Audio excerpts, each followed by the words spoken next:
Bonjour mesdames, bonjour à nos téléspectatrices et à nos téléspectateurs. C'est toujours pour moi un plaisir de vous retrouver pour nos petits déjeuners African Leader. Alors, aujourd'hui, on parle de village planétaire, on parle beaucoup de numérique, de 2.0, 3.0. Bref, moi, je suis même perdue dans les chiffres, mais ça, ce n'est pas important. C'est elle qui va nous expliquer en quoi consiste son travail de coordonnatrice et en particulier du fonds d'appui à l'entrepreneuriat numérique. J'aimerais recevoir Madame Jessica Gaba, s'il vous plaît. À tout le monde. J'espère que vous allez bien ce matin. Alors, je remercie Akoma et sa directrice pour m'avoir donné l'occasion d'être devant vous ce matin. Elle a parlé de coordonnatrice, mais ce matin, je suis venue vous présenter le métier de chef projet. Parce que coordonnatrice, dans l'intitulé de la fonction que j'occupe actuellement, c'est coordonnatrice / chef projet sur un projet au ministère du numérique et de la digitalisation. Donc, comme elle l'a dit, je suis Jessica Gaba. Mon parcours est plus ou moins atypique, comme la plupart des jeunes dames qui sont passées ici avant moi et qui m'ont précédée pendant les éditions d'avant. J'ai fait très rapidement un bac série B, il y a un peu moins de 10 ans. Ensuite, après ça, j'ai fait un bachelor, donc entendez maîtrise en relations internationales, donc absolument rien à voir avec ce que je fais aujourd'hui. À côté de ça, j'étais inscrite aussi sur le campus d'Abomey-Calavi, donc j'étais inscrite en sociologie. Donc j'ai fait une maîtrise en sociologie. Juste après ça, j'ai fait un master en sociologie. Et actuellement, je suis en thèse. Je fais une thèse de doctorat en sociologie. Donc là, vous voyez, je plante le décor. Je vous dis tout de suite, entrepreneuriat, à quel moment est-ce qu'elle a fait entrepreneuriat? Je vais y venir.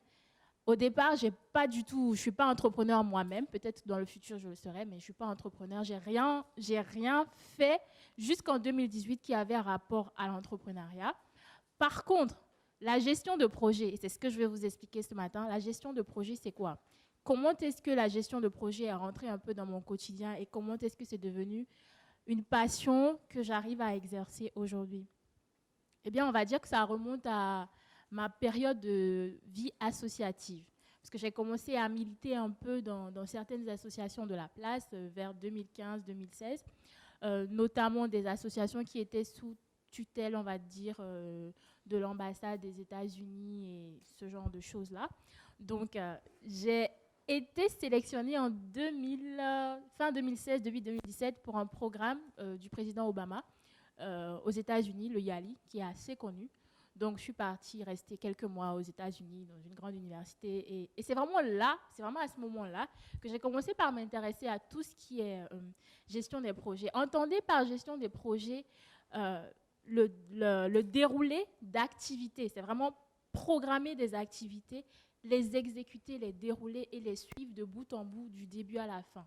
Donc, quand on dit gestion de projet, il ne faut pas tout de suite penser à quelque chose de compliqué, non. Dans la vie de tous les jours, nous gérons tous des projets. Notre vie est un projet qu'on gère. Je m'explique. En gestion des projets, j'ai dit tout à l'heure, il y a un déroulement d'activités que vous pouvez décomposer en actions que vous pouvez décomposer en tâches, ainsi de suite. Et chacune de ces tâches est assignée à une date, à une échéance. Donc, par exemple, typiquement, je me dis, j'ai tel objectif, je veux pouvoir réaliser un dessin, un tableau qui va me prendre beaucoup de temps. Mais comment je fais? Je décompose, je commence le premier mois, ensuite le deuxième mois, ainsi de suite. Donc, de façon imagée, la gestion de projet pourrait vraiment ressembler à cela. Donc, le YALI m'a aidé vraiment à être dans le vif du sujet parce qu'il y avait beaucoup d'activités que j'ai fait pendant cette période-là. Et quand je suis revenue au Bénin après le YALI, j'ai continué mon petit bonhomme de chemin dans le monde associatif. J'ai représenté le Bénin et le Togo dans une commission de jeunes leaders ouest-africains. Donc, j'étais tout le temps entre l'Afrique du Sud et le Bénin. Et vraiment, c'est des périodes où j'avais vraiment des portefeuilles de choses à gérer, d'activités à gérer. Rien à voir avec l'entrepreneuriat, toujours. Mais ça vous apprend à vous organiser, à planifier. Quelqu'un qui fait de la gestion de projet, c'est quelqu'un qui planifie. dès le départ. Donc, vous ne pouvez pas être dans la gestion de projet, vous lever un matin et faire des actions. Non, vous suivez un calendrier. Et ça, c'est des choses que mon expérience dans la vie associative m'a appris à se fixer des objectifs et aussi à visualiser des résultats et à mettre tout en œuvre pour atteindre ces résultats. Tout à l'heure, je vais vous parler de ce qu'il faut pour atteindre les résultats, pour atteindre les objectifs qu'on se fixe, notamment de l'équipe, le budget, les ressources allouées et tout ça. Alors, en 2018, je pense que c'est une date importante, c'est une année importante. En 2018, j'ai eu à travailler avec la Fondation Ouanou pendant plusieurs mois. Donc, j'ai travaillé surtout au premier forum d'investissement au Bénin, qui s'est fait d'ailleurs depuis cette période. La Fondation Ouanou organise au Bénin un forum d'investissement chaque année.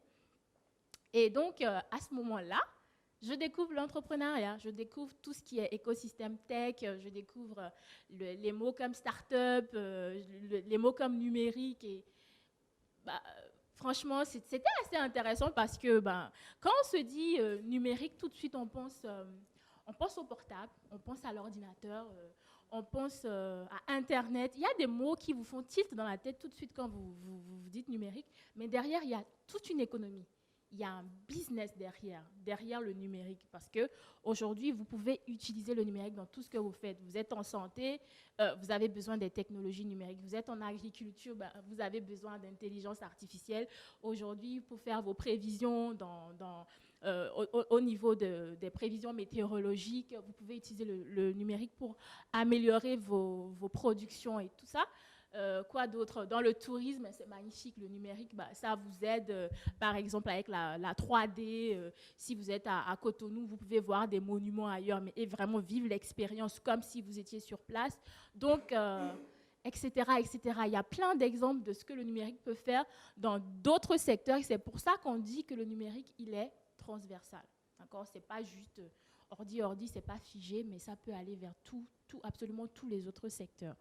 Donc, moi, je découvre en 2018 ce monde-là avec un petit focus sur les questions de financement. Les questions de financement, parce que j'ai dit c'était un forum d'investissement, donc les questions de financement et d'investissement. Et un peu après avoir travaillé à la Fondation Ouanou, là, je commence vraiment par m'intéresser à tout ce qui est start-up. Et je lis beaucoup, parce que ça, c'est quelque chose que j'aime. Je suis un vrai rat de bibliothèque, je lis énormément.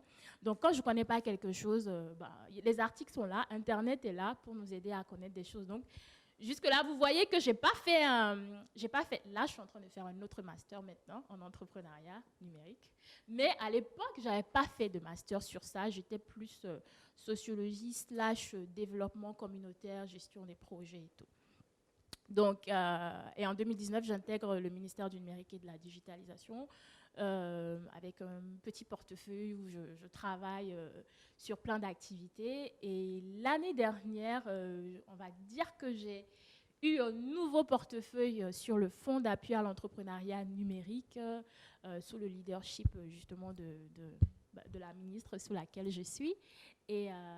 Et plus haut du chef de l'État, parce que nous sommes dans un gouvernement quand même, je dois le dire, qui promeut quand même les jeunes à certains postes de responsabilité. C'est vraiment un honneur et un privilège que je ne saurais reconnaître. Donc, je commence l'année dernière sur un projet. Qui dit projet à ses débuts, c'est tout plein de challenges. C'est vraiment tout plein de challenges parce que je vous expliquais tout à l'heure que le projet, c'est planifié. Donc, depuis le début, la conception, bien même avant la conception, pour beaucoup de projets, on fait ce qu'on appelle des études de faisabilité. Parce que le projet est censé résoudre une problématique. D'accord? Vous ne vous levez pas pour faire un projet. Non. Vous ne vous levez pas juste, tiens, j'ai envie d'aller à Banikwara pour faire un projet, pour aider les enfants à lutter contre la malnutrition, ou je ne sais pas, je ne dis pas qu'il y a la malnutrition à Banikwara, j'ai juste fait un exemple. Mais en fait, il faut vraiment aller chercher la problématique. Il ne faut pas inventer une problématique, parce que vous, en tant qu'acteur extérieur à l'environnement, vous pouvez vous dire qu'il y a une problématique là, mais l'étude de faisabilité va aller interroger les acteurs de l'écosystème pour voir est-ce que vraiment c'est un problème pour eux. D'accord, si c'est un problème, c'est quoi les pistes de solution comment est-ce qu'on peut dérouler maintenant l'intervention. Vous allez souvent entendre le terme intervention, c'est pas un terme compliqué. Quand on dit intervention, c'est comme les interventions chirurgicales, c'est vraiment pour régler un problème, pour soulager un problème. Et les interventions, les projets peuvent être des projets à court terme, vous allez souvent entendre ça, ils peuvent être des projets à moyen terme et ils peuvent être des projets à long terme. Donc ça veut dire que en fonction des écoles, parce que toutes les écoles ne sont pas pareilles, d'accord, mais en fonction des écoles et des traditions, les projets à court terme, donc, vous entendez entre 9 mois, 1 an, 3 ans, et après vous avez 3 ans, 5 ans, et au-delà de 5 ans, dans certaines écoles, au-delà de 5 ans, 10 ans, ça c'est vraiment de gros projets. Et même, d'aucuns vous diront que ça c'est plus des projets, c'est des programmes. Ça dépasse vraiment la petite intervention. Et donc là, je suis sur un projet qu'on est en train de mettre vraiment, de poser les fondements, les bases du Fonds d'appui à l'entrepreneuriat numérique. Au Fonds d'appui à l'entrepreneuriat numérique, qu'est-ce qu'on fait? On accompagne les startups, les entreprises qui sont dans le secteur du numérique. D'accord? Parce que nous avons des entreprises dans beaucoup de secteurs, mais on les qualifie de entreprises dans le numérique lorsqu'elles ont le numérique comme composante de leur activité. Donc, typiquement, je suis quelqu'un, je vends des jus d'ananas. D'accord? Je vends des jus d'ananas. On en a beaucoup d'ailleurs, tellement de jus d'ananas actuellement à Cotonou. Et donc, je vends des jus d'ananas, je fais de la publicité traditionnelle sur, on va dire, la radio, les affiches, des flyers, etc. C'est bien, je suis une entreprise, mais je ne serais pas forcément qualifiée d'entreprise dans le numérique parce qu'à aucun moment, en fait, on a l'impression que j'utilise le numérique.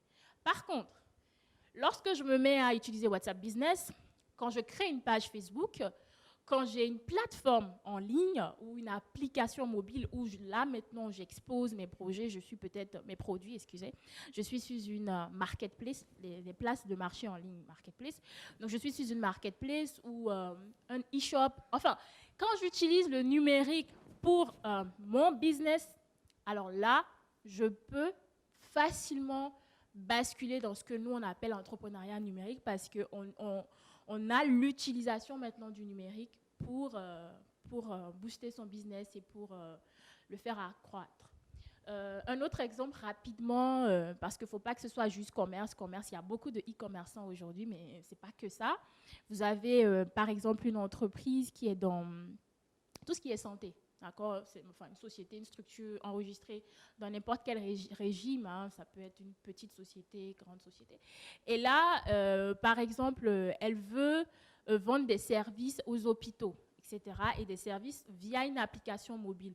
Une application mobile peut-être où je peux prendre des rendez-vous avec le docteur ou des choses comme ça. Ben, elle est une entreprise dans l'entrepreneuriat numérique aussi parce qu'elle utilise du numérique pour vivre en fait. Donc, à partir du moment où vous utilisez le numérique pour vivre, donc on peut vous qualifier d'entreprise dans l'entrepreneuriat numérique. Et le FAEN que je coordonne est vraiment un fonds. Comme vous l'entendez, quand on dit fonds, on dit financement. Qui dit fonds, dit financement. Donc, c'est un fonds là qui a été mis en place sous la volonté politique du chef de l'État en 2018, mais que nous avons opérationnalisé l'année dernière, pour pouvoir accompagner les entreprises dans le numérique qui ont des difficultés vraiment spécifiques. Qu'est-ce que j'entends par spécifique? Vous savez, il y avait l'ancien FNPEJ qui est devenu ADEJ maintenant, pour ceux qui savent. Donc, le FNPEJ était là pour les entreprises qui sont dans l'entrepreneuriat de manière classique. Et c'est très bien. Mais ceux qui sont dans l'entrepreneuriat numérique, beaucoup sont dans l'informel, déjà. Je vous ai parlé tout à l'heure de WhatsApp Business, je vous ai parlé de Facebook. Il y a beaucoup qui se lèvent aujourd'hui, qui n'ont pas les moyens et qui commencent petit à petit sur les réseaux sociaux et tout. Et après, peut-être, si je connais quelqu'un qui est un développeur ou un ami qui peut m'aider à développer un peu une application, une plateforme, je vais le faire. Mais derrière, il y a de gros fonds d'investissement qui sont nécessaires. Derrière, lorsque vous avez une solution et que, on va dire que vous voulez, dans le langage entrepreneuriat, on parle de prototype. Donc, vous avez un prototype, vous voulez l'amener à maturité, vous voulez développer plus votre produit. C'est des coûts. C'est des coûts et il y a très peu de banques d'investissement. En tout cas, maintenant, il y en a de plus en plus au Bénin et je suis très contente de voir qu'il y a quand même des banques commerciales qui commencent par venir dans la place, mais il n'y en a pas énormément, c'est une réalité. Il Il n'y en a pas énormément. Donc, et quand vous allez auprès d'une banque, en tant que jeune start-up, c'est compliqué. Le financement n'est pas toujours évident parce que les banques, elles sont là pour aussi faire du profit. Vous voyez, donc si votre dossier est risqué, c'est pas évident que vous allez avoir du financement. Donc nous, au fond, on est vraiment là pour essayer de booster les entreprises qui ont du potentiel. Donc on offre deux formes de financement. On offre ce qu'on appelle le financement en contrepartie, qui est un financement pour des startups qui sont un peu à un stade un peu mature, un peu avancé, et qui, en contrepartie du financement on va leur octroyer, vont donner quelque chose aussi. Parce que le gouvernement va s'engager avec vous au travers du projet, mais vous aussi, vous devez donner de la contrepartie. Donc, on a lancé ce financement récemment et on est bientôt dans les phases de clôture de ce financement. On a d'autres types de financement pour les startups qui sont vraiment au démarrage, donc au début. Donc, c'est des startups qui ont besoin de fonds de démarrage, c'est des startups qui ont besoin même de fonds pour quitter de l'idée au produit. Parce qu'il y en a, ils ont de très bonnes idées. Mais rien que pour développer le premier prototype, c'est des coûts. Et au fond d'appui à l'entrepreneuriat numérique, on a pensé aussi aux problématiques de ces startups-là. Et on ne fait pas que le financement, on fait des formations aussi, pas nous-mêmes, mais on est en partenariat avec des entités qui font des formations du renforcement de capacité, parce que moi, je pense sincèrement que le problème des entreprises n'est pas qu'un problème de financement. Ce n'est pas qu'un problème de financement. Il y a des startups, vous pouvez leur donner 20 millions aujourd'hui, mais parce que leurs ressources humaines, et là je vais en parler tout à l'heure, leurs ressources humaines n'est pas au point, parce qu'ils ne sont pas outillés en termes de gestion, des finances et d'intelligence financière, qui ne sont pas outillés en termes de gestion de crise, etc., vous leur donnez l'argent, ils ne pourront pas faire grand-chose avec ça. Donc on fait des formations, du renforcement des capacités. Et puis, le troisième pôle sur lequel le FAEN intervient, c'est sur le pôle, je vais dire, visibilité. Qu'est-ce que j'entends par visibilité? C'est-à-dire que nos entreprises ont besoin de se faire voir à l'extérieur, vraiment. Vous voyez, aujourd'hui, vous avez des écosystèmes comme ceux du Nigeria, du Ghana, du Rwanda, où on voit beaucoup de startups qui font de grosses levées de fonds. On voit beaucoup de startups, que des grands dans la Silicon Valley reconnaissent, mais on voit moins dans le monde francophone, beaucoup plus récemment, Dieu merci, mais on voit quand même moins, de façon générale, les statistiques nous montrent que dans le monde francophone, il y a moins de startups qui s'élèvent en fait. Donc, le but, c'est de les accompagner, de les faire connaître à l'international, dans la sous-région, et de montrer que, au fin fond, à Bokoumbe, il y a un jeune qui a créé un système vraiment très ingénieux au moyen de son téléphone portable pour pouvoir aider peut-être les gens à avoir de l'électricité chez eux. Donc, vraiment, que ce soit plus des histoires qu'on entend ailleurs, mais que ce soit des histoires qui viennent de chez nous. Et typiquement, c'est ce que je fais dans la vie de tous les jours. Actuellement, c'est ce pourquoi je me réveille avec mes équipes. Je me lève tous les jours pour vraiment aider à cette vision-là de transformer la vie des Béninois par le numérique et de transformer surtout la vie des entreprises par le numérique. Pour revenir à la gestion de projet, je disais tout à l'heure qu'il y a des outils, des éléments dont vous avez besoin pour réussir un projet, notamment l'équipe. C'est très important. Vous ne pouvez pas mener à bien un projet sans l'équipe. Déjà, sans le leader, donc typiquement le chef projet. Il faut un bon chef projet. D'accord? Après, l'expérience, c'est à géométrie variable. Parce que, bon, moi, je n'ai pas 10 ans d'expérience non plus. J'ai peut-être à tout casser 5 ans, 4-5 ans et tout. Mais c'est vraiment sur le tas qu'on apprend aussi. On apprend, n'ayez pas du tout honte de reconnaître que vous ne connaissez pas et du coup, vous lisez. Vous lisez beaucoup. Moi, il y a plein de magazines auxquels je m'abonne pour pouvoir être au courant des dernières choses. Et donc, après, vous avez dans votre équipe des personnes qui sont plus compétentes dans certains pôles que vous. Parce que dans la gestion de projet, je parlais des études de faisabilité tout à l'heure. Après, quand l'étude de faisabilité vous dit que c'est bon, vous pouvez maintenant passer à la phase de, bon, on fait un planning, on fait un plan de travail annuel, ou semestriel ou trimestriel. On a le budget qui est validé. Donc, on sait pour chaque sous-activité, c'est quoi la ligne budgétaire à ne pas excéder, etc. Et donc, votre équipe devient importante dans le déroulement de ce planning-là parce que pour chaque activité, il y aura un responsable. Vous, en tant que chef projet, vous ne pouvez pas tout faire.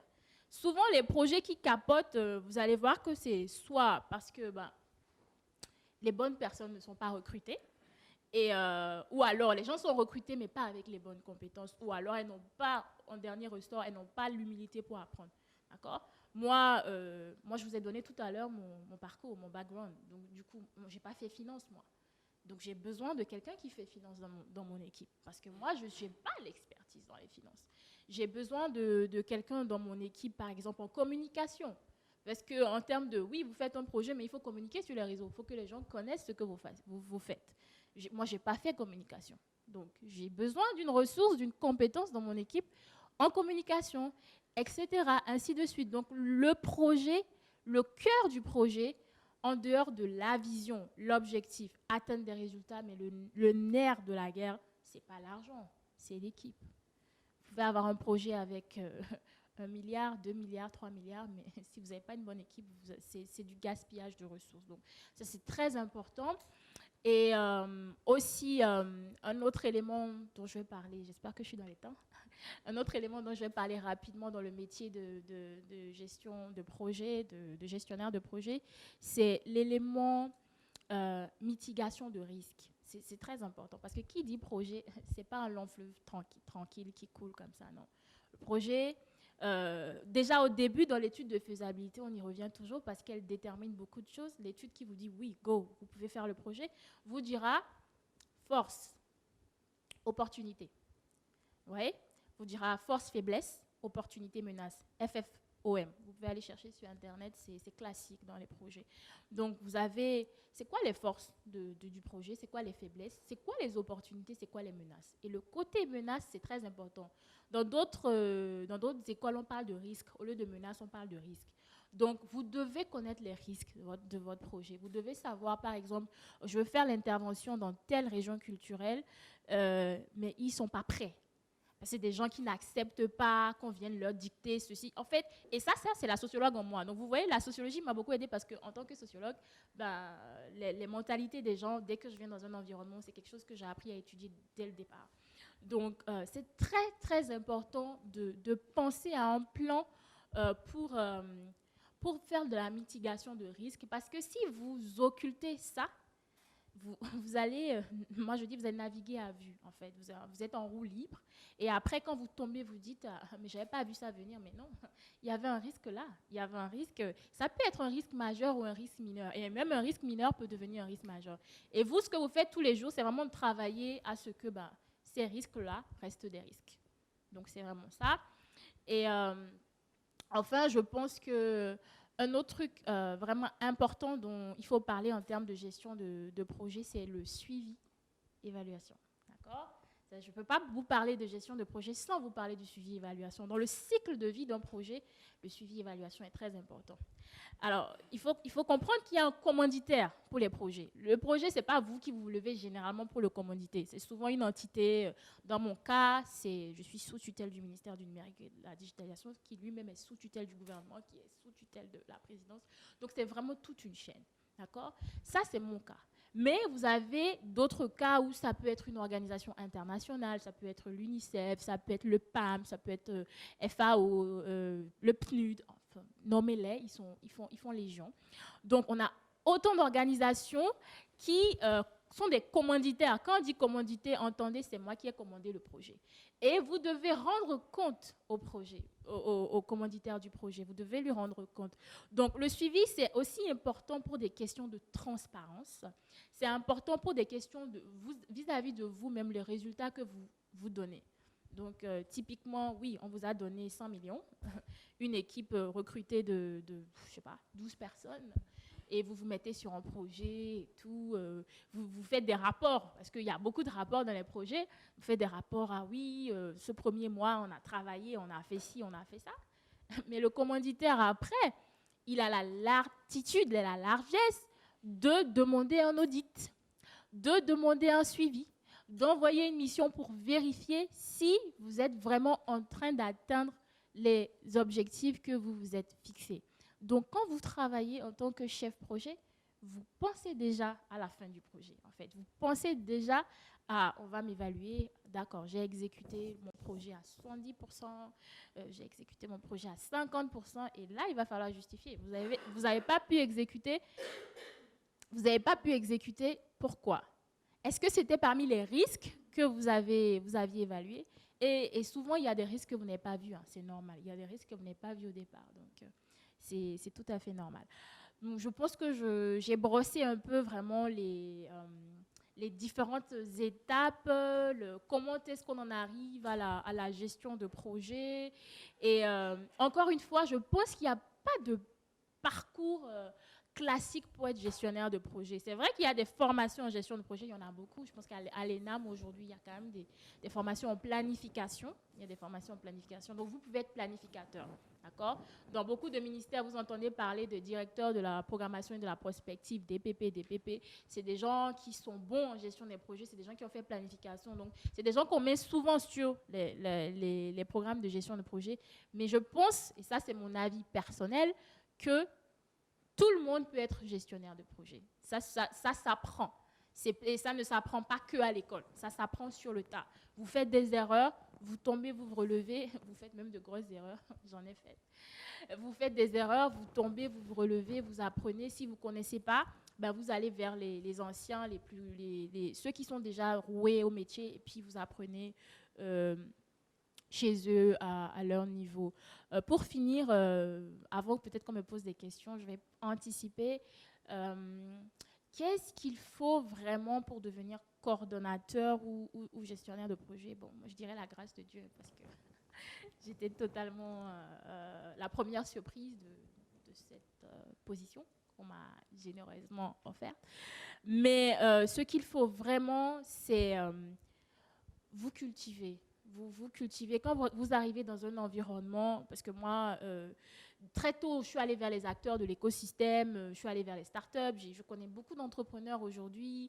J'essaye de comprendre comment ça fonctionne, même si, comme je vous ai dit au départ, je ne suis pas entrepreneur moi-même. Je n'ai jamais monté une entreprise et tout à la sueur de mon front. Donc, il y a certaines choses que j'apprends chez mes amis entrepreneurs, comme Tina Tikri ici présente, de vrais entrepreneurs qui travaillent vraiment au jour le jour. Vous allez chez d'autres acteurs comme, par exemple, les banquiers, etc., pour comprendre aussi. Ça, c'est dans le cas de mon projet spécifique. Hein. Si vous êtes dans un projet de la santé, vous irez voir des médecins, vous irez... Parce que c'est des parties prenantes. Il ne faut pas être juste, ouais, moi, je veux dérouler mon projet, c'est tout. Non.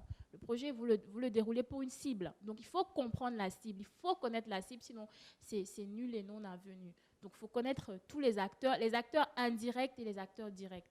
Surtout les acteurs directs, mais il y a aussi des acteurs qui seront impactés d'une manière ou d'une autre par votre projet. Donc, il faut vraiment, on appelle ça un cadre logique d'intervention. Il faut maîtriser votre cadre logique d'intervention, qui sont les acteurs clés. Et je pense que c'est important. Vous cultivez, avoir l'humilité, on est dans la dernière phase, la phase des conseils, avoir l'humilité de reconnaître quand vous ne connaissez pas. Donc, que ce soit, par exemple, des compétences que vous n'avez pas et que votre équipe peut faire, déléguer. Apprenez à déléguer. Moi, je suis arrivée à un niveau aujourd'hui dans l'exercice de ma profession où je me rends compte qu'il faut déléguer. Sinon, vous allez vous tomber malade, vous allez faire un burn-out, vous n'êtes pas omnipotent, omniprésent, omniscient, vous ne pouvez pas tout faire. Donc, apprenez à déléguer les tâches. C'est pour ça, justement, qu'il y a beaucoup des tâches, c'est pour être délégué. Vous faites une matrice de responsabilité, vous dites, toi, tu fais ça, et après, ils peuvent vous rendre des comptes. Il n'y a pas de problème. Et aussi, ils vont vous rendre des comptes, mais devant le commanditaire, devant l'autorité, vous n'allez pas les plonger. Hein. C'est votre équipe. Donc, si quelque chose bug, c'est vous qui endossez. C'est vous le chef projet. Donc, vous avez tout intérêt à ce que ça marche dans votre équipe, parce que s'ils font mal, au final, ça impacte le projet, et c'est vous, votre image de chef projet, que ça entache. Donc, voilà, vous cultivez beaucoup d'humilité.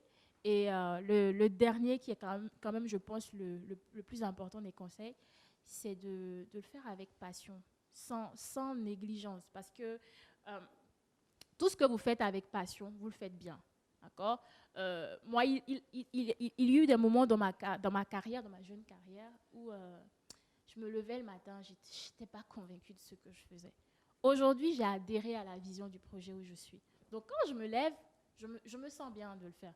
Ça n'a pas toujours été le cas au début parce que je n'avais pas encore embrassé la vision. Mais une fois que vous embrassez la vision et que ça devient votre passion, donc vision qui devient votre passion, il y a une transformation. Donc, vision qui devient votre passion. Et puis, il y a une transformation. Et voilà. Ben, je vous remercie. J'espère que vous aurez des questions pour moi. En tout cas, moi, ça me fait plaisir de partager avec vous ce que je fais. Et puis voilà. Merci. D'accord. Alors, l'adaptation, je veux être sûre d'avoir bien compris.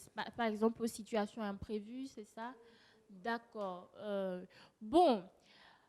Je disais tout à l'heure qu'il y a une planification qu'on fait sur l'année et après, il y a des choses que vous ne voyez pas venir. Comment vous adaptez quand c'est une crise, par exemple, il y a ce qu'on appelle la gestion de crise. Donc, vous avez une équipe de communication qui est là, qui vous aide. Vous avez votre PR qui est là. Je n'ai pas encore de PR chez moi. Je n'ai pas encore de conseiller à l'image publique, aux relations publiques, etc. Mais vraiment, il faut vous entourer des gens pour vous conseiller parce que justement, quand vous êtes devant ces situations-là, que vous ne connaissez pas, que vous n'avez pas prévu. L'adaptation, ça peut venir forcément de vous. Moi, je pense, pour ce que j'ai vu, j'ai toujours eu des mentors, des coachs, des gens qui ne sont pas forcément au pays et tout, mais qui vont m'aider, me dire, et qui sont déjà passés par là, qui vont dire, ah, ok, là, c'était pas le chemin, mais plutôt tu bifurques par là, tu fais comme ça. Donc, je vais dire, il faut s'entourer de bonnes personnes pour s'adapter parce que tout seul, on a l'impression, j'entends souvent les gens dire oui, vous avez la force à l'intérieur de vous, vous êtes un warrior. Oui, on l'est, mais parfois tout seul, tu es désemparé devant les situations. Surtout si tu as un caractère, parce que moi, je suis extravertie de nature et c'est plutôt le travail qui me rend introvertie. Ceux qui me connaissent savent, je suis très extravertie, mais depuis que je suis sur ce projet, depuis 1 an, ça m'a beaucoup transformée, ça m'a beaucoup changé. Je pense qu'on se connaissait depuis. Donc, ça m'a beaucoup transformée, ça m'a beaucoup changé. Et c'est aussi les gens qui sont autour de moi, qui me conseillent pour certaines situations que je ne maîtrise pas. Donc, l'adaptation, oui, c'est intérieur, mais je pense que c'est aussi lié à beaucoup de facteurs extérieurs et tout. Et ça dépend de la situation. Donc, voilà.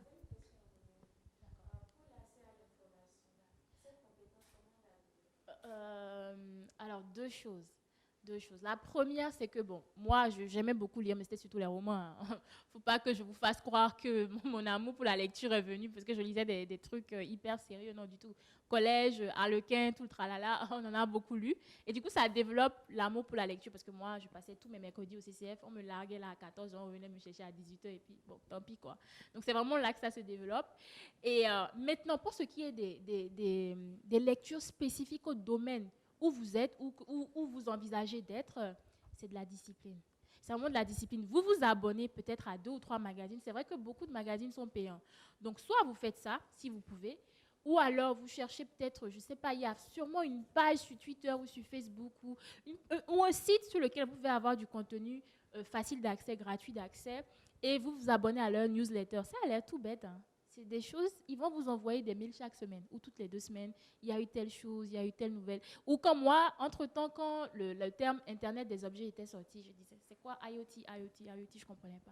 Je suis allée lire sur l'IoT parce que ça m'intéressait. Je ne veux pas être en face des gens, ils vont commencer par utiliser les gros mots et puis moi, je vais me sentir complexée. Ah non, j'aime pas du tout ça. Je peux ne pas être ingénieur dans le fond des choses, mais je veux pouvoir savoir dans le global de quoi il s'agit et pouvoir parler de ça si on me demande. Donc, je vais vous conseiller de la discipline, de vous dire, je vais lire 1 heure par semaine. Il ne faut même pas vous mettre beaucoup de pression pour ça, parce que ça ne marche jamais quand on fait ça comme ça. 1 heure, vous mettez ça dans votre agenda, et puis ça sonne peut-être, aïe, ça c'est mon moment de la semaine pour lire un truc concernant le domaine que j'aime. Vous lisez, vous chronométrez même pour vous mettre la discipline. Je vous assure qu'au bout de... Moi, je dis souvent un truc que vous faites au bout de 30 jours, ça devient une habitude. Si vous le faites vraiment tous les jours, au bout de 30 jours, ça devient une habitude. Donc, voilà, c'est ça. D'autres questions? Ah oui, oui, madame, je vous écoute. Ouais, moi, c'est Olivia Luciano. Franchement, je ne me retrouve pas, quoi. Ouais. Comment je fais, par exemple? Déjà, j'ai pas de recette magique. J'ai pas de recette magique. Par contre, il fut un temps où moi aussi, la lecture en ligne, c'était vraiment chaud pour moi parce que moi, j'ai des problèmes de... Donc, j'ai un temps de lecture Je ne peux pas dépasser un certain ton de lecture sur les écrans. C'est marrant de le dire pour quelqu'un qui travaille dans le numérique, mais j'ai vraiment un temps où après ça, j'ai vraiment des... J'arrive pas. Donc, qu'est-ce que je fais? Je m'en tiens à ça. Si je veux, vous avez des MOOC, vous dites non, vous les tirez tout simplement, vous imprimez, ça va vous faire peut-être un petit coup de tirer ça, si c'est des cours, mais vous les tirez et vous lisez si la version papier vous paraît plus intéressante et tout. Maintenant, une autre chose, tout le monde n'aime pas lire. Donc moi je dis il y a les livres audio aussi. Il y a les livres audio. Donc c'est une alternative qu'il ne faut pas oublier. Je ne veux pas aller dire à tout le monde il faut lire comme moi. Non. Il y en a qui n'aiment pas ça, mais vous leur mettez un livre audio là ou quelque chose d'audio à écouter. Ils vont écouter pendant 2 heures, ils ne vont même pas sentir passer. Donc, il faut souvent penser, et ça c'est aussi un skills, une compétence dans la gestion de projet, il faut penser aux alternatives. D'accord? C'est important d'avoir une option A, une option B. Donc, il ne faut pas vous dire c'est une difficulté. Là, on est dans la mitigation de votre difficulté. On est en train de contourner votre difficulté. Il faut vraiment penser à ça. Soit vous tirez, quand c'est des petites quantités, c'est des cours de peut-être 14 pages, vous ne voulez pas lire sur la tablette ou sur l'ordinateur, sur le portable, mais tirez ça. Si c'est trop long, vous faites 1 heure, vous en tenez à 1 heure, comme je disais à la dame tout à l'heure, vous ne faites pas plus d'1 heure, vous faites 1 heure, et puis après, vous arrêtez. Personne ne vous en voudra. Ce n'est pas un marathon, ce n'est pas une course. D'accord? Vous faites ça à votre rythme et ce qui est bon pour vous. Voilà. Je pense que j'ai plus de questions. Moi, j'ai une question. Merci pour la question. Alors, je tiens à dire que c'est la première fois déjà que je parle de mon boulot. Ceux qui me connaissent savent, je ne parle jamais de mon boulot. Donc, c'est vraiment la première fois que je parle de ce que je fais officiellement devant les gens. Une semaine type dans la peau d'un coordonnateur projet. Je ne sais pas si c'est comme ça pour tous les coordonnateurs des projets de la République. Mais en tout cas, moi, je pense que chez moi, ce qu'il faut faire quand tu viens le lundi, déjà, mon assistant, il coordonne un peu mon agenda. Donc, il sait... Madame doit faire ci, elle doit faire ça, elle doit faire... Donc, il prend mes rendez-vous parce que moi, j'oublie parfois. Je mets certains, mais parfois, c'est lui qui met d'autres rendez-vous. Il faut les mettre dans votre Outlook ou dans votre, je sais pas, Gmail ou dans un calendrier fixe. Il ne faut pas juste noter et puis après, on oublie.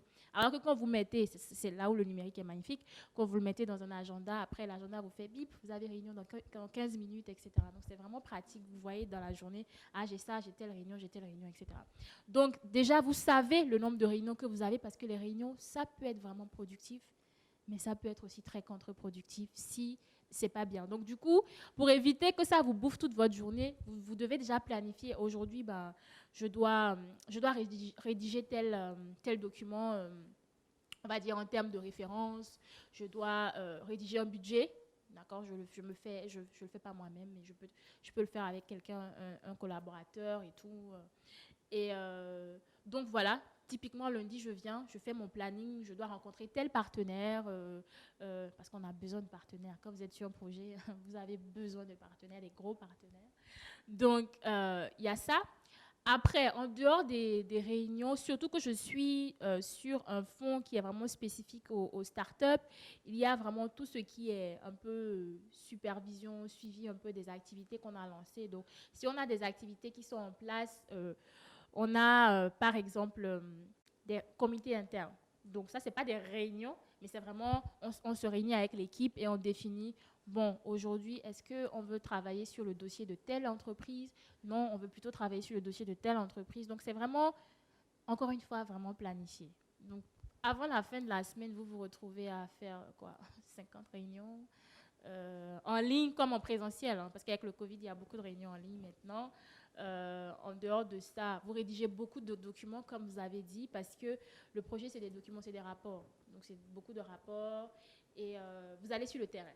Donc, le terrain, c'est ce que je préfère, c'est ne pas tout le temps être dans le bureau, mais aller sur le terrain. Et j'aime beaucoup parler aussi devant les gens. Donc, je pense que dans un futur proche, je vais peut-être me mettre à faire de la conférence, on ne sait jamais.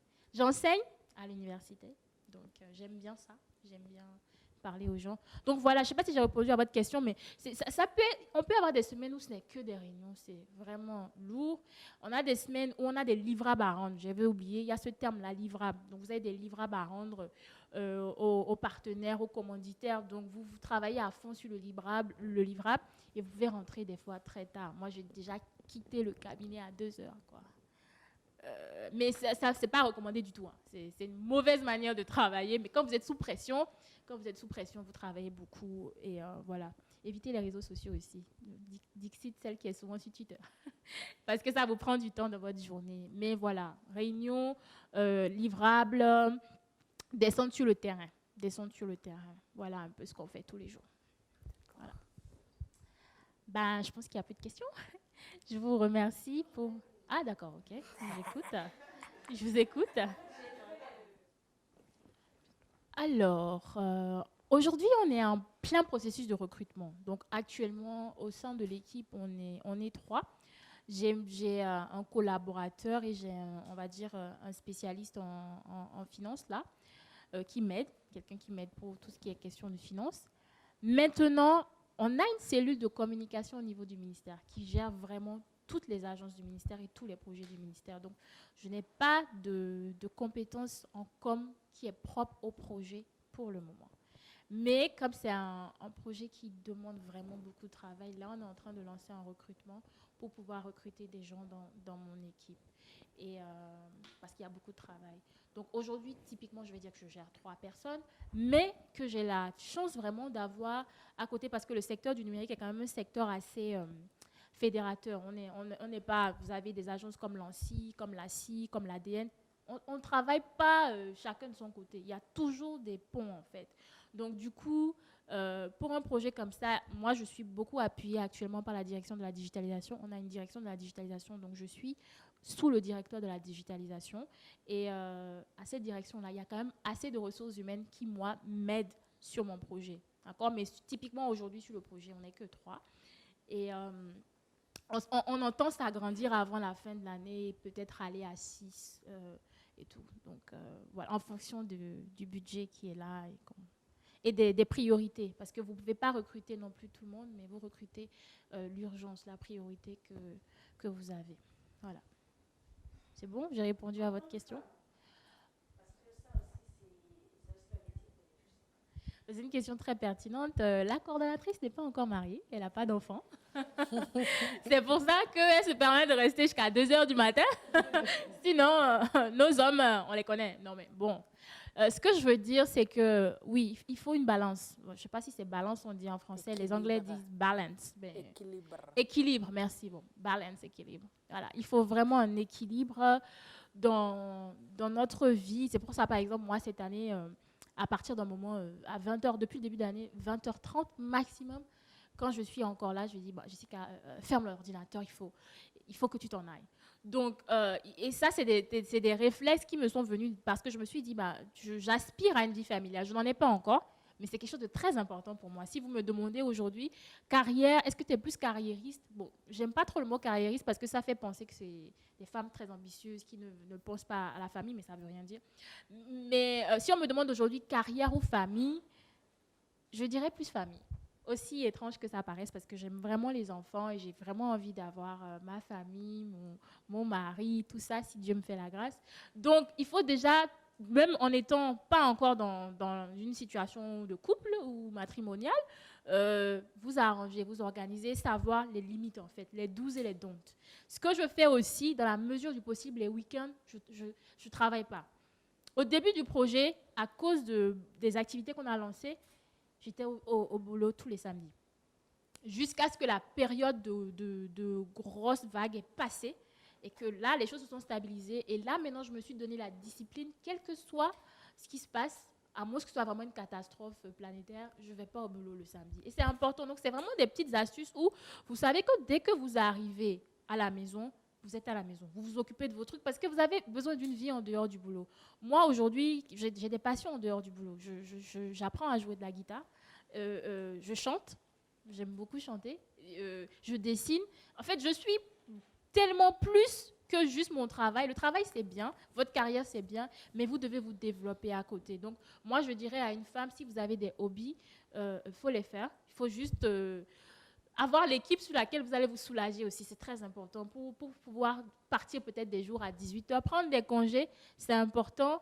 Et puis, voilà, je pense que c'est avoir un équilibre de vie, une hygiène de vie qui fait qu'à un moment, vous éteignez le téléphone. Moi, par exemple, j'ai un téléphone, j'ai même 2 téléphones pour le boulot. Donc, sur ma carte de visite, c'est le numéro du boulot. Et je ne donne plus mon WhatsApp à des partenaires parce que j'ai besoin de mon intimité. J'ai besoin, et je disais tout à l'heure, je ne parle jamais de mon boulot. Il y a des gens peut-être ici qui sont surpris parce qu'ils m'ont jamais entendu parler de mon boulot. Sur mes réseaux sociaux aussi, je ne parle pratiquement pas de mon boulot. Donc, je fais la scission et la séparation entre la coordonnatrice et Jessica, qui est une fille qui aime rigoler, voilà, juste une fille, quoi. Voilà, c'est un peu ça. De l'équipe, ouais. Alors, c'est une très bonne question. Oui, bien sûr que j'ai mon mot à dire, parce qu'au quotidien, c'est moi qui suis sur les activités, mais il y a ce que j'appelle le dernier niveau de validation. Parce que vous pouvez rédiger un document qui dit « j'ai besoin de ça, c'est mon besoin, je veux une compétence qui a bac plus temps, etc. » parce que dans mon équipe, j'ai besoin de ça spécifiquement. Mais après, puisque vous avez une hiérarchie, puisque vous avez des gens à qui vous devez rendre compte, le dernier niveau de validation leur reviendra quand même. Et toute chose normale, ça fait sens parce que c'est eux qui vous ont mis à cette position-là. Donc oui, j'ai mon mot à dire, mais on va dire 50-50. On va dire que c'est 50% pour moi et un gros 50% aussi pour la hiérarchie. Donc voilà, je vous en prie. Bon, je pense qu'on a fait le tour des questions. Je vous remercie beaucoup. C'était un bon moment passé à vous. Merci encore à Akoma et je vous dis à très vite. Merci. Merci beaucoup à Jessica Gaba qui nous en a appris beaucoup sur la gestion, la coordination de projets, et aussi qui nous a donné beaucoup d'informations sur l'entrepreneuriat numérique. Donc, ceux qui sont intéressés sur le site du ministère du Numérique et de la Digitalisation, il y a sûrement de l'information. C'est bien ça? Super. Merci beaucoup.